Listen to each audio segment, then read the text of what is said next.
Assalamu alaikum. This is the first lecture for the BG fifth semester students, and as usual, I will start with the great German philosopher, economist, and sociologist, his views on state. Karl Marx's views on state. It's also in our syllabus. He has been one of the great philosophers of the 19th century. He was also an economist and sociologist. He was born in Trier, Germany in 1818 and died in England in 1883. You may be surprised that if he was born in Germany, why did he die in England? He was compelled to leave Germany and then France, and later on he migrated to England and died there in 1883. He has wrote extensively like the Communist Manifesto, the German Ideology, Das Kapital, a contribution to the critique of political economy, economic and philosophic manuscripts, also known as Paris manuscripts, the poverty of philosophy, thesis on Feuerbach, critique of the Gotha program, etc. In Communist Manifesto, which he wrote along with Frederick Engels in 1818, the 19th century, Marx and Engels have defined state as political power is merely the organized power of one class for oppressing the other. So, to Marx and also to Engels, he was Marx's lifelong collaborator. They have defined state as a political power. It's a political power, and it's the organized power of one class for oppressing the other. So, state is nothing but it's an organized power. This power is in the hands of have-nots, and they are oppressing the. This power is in the hands of haves because they need the institution in order to ensure their dominance over have-nots. They need some institution to maintain their domination. In the same way, they have said, that means Marx and also his collaborator Engels, they have said the executive of the modern state, that is the capitalist state, is but a committee. It's a committee for managing the common affairs of the whole bourgeoisie. To Marx has used terms like bourgeoisie and proletariat in his book. These were two German words, bourgeoisie and proletariat. Bourgeoisie means capitalists and proletariat means workers. Bourgeoisie means those who own the means of production, those who control the means of production, those who control the machinery. And proletariat means those who own only their hands. This was enough. This was only property which they have, which they possess. So, state, what state is? State is an executive of the modern state, which is managing the affairs of the bourgeoisie. Why Marx felt the necessity? What was the reason that Marx gave a theory of state? Because by the time Marx wrote about state, there was another philosophy which was in full bloom in the then Europe. That was liberalism. So liberalism has already provided us a theory of state. But to Marx and to Engels, that was not an enough institution. That to liberals, that was an impartial institution.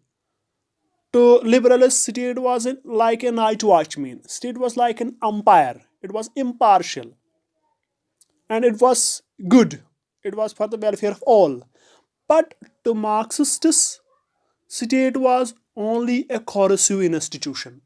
So Marxists felt the need to provide an alternative view of the theory of state. According to Marx, state is a product of class division. State has not always been there. It emerged only because there are classes. When there are classes, we need some form of a state. Though in primitive times, in earlier societies, whether it is master slave society, whether it is feudal society, and present capitalist society, state is always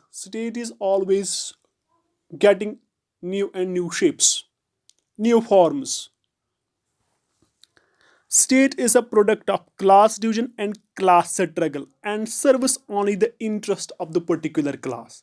It is only serving the interests of the particular class, and that particular class is nothing but capitalists here. Because Marx has mostly focused on capitalism, because he lived during the capitalist times. When capitalism was in its full bloom, it was the time when Marx was living, 19th century Europe. According to Marx, state is an instrument. State एक instrument है in the hands of the haves to oppress the have-nots. In order to oppress the have-nots, these haves need some sort of an agency, instrument, because they felt that a time will come when have-nots will physically react. So, in order to control them, they need some agency. That agency was called state. According to Marx, state is a product of history created by have-nots, haves at a particular period of time. So, state is not natural. State is not eternal. State has not always been there. State has come into being at a particular point of time, at a particular period of time. Unlike liberals who believe that state is impartial and neutral, unlike liberals who affirm that state is impartial, state is neutral, state is like a night watchman, Marx affirms that state is partisan in nature. To Marx, state is partisan in nature. Marx regarded the state as an evil, regardless of the form of government, as it belonged to the realms of superstructure. To Marx, the state is an evil. A state evil hai, regardless of the forms of government. You may have different forms of government, but state is always there. It is an evil because it benefits one section at the cost of other. And also to Marx, because Marx was a materialistic thinker, Marx assumes that it's the matter which is shaping the history, and this matter is the base, and on this base there is a superstructure, and politics also comes under the domain of the superstructure, and state is one of the institutions in the superstructure. According to Marx, this state will not be always there. According to Marx, state will not always be there. It will end.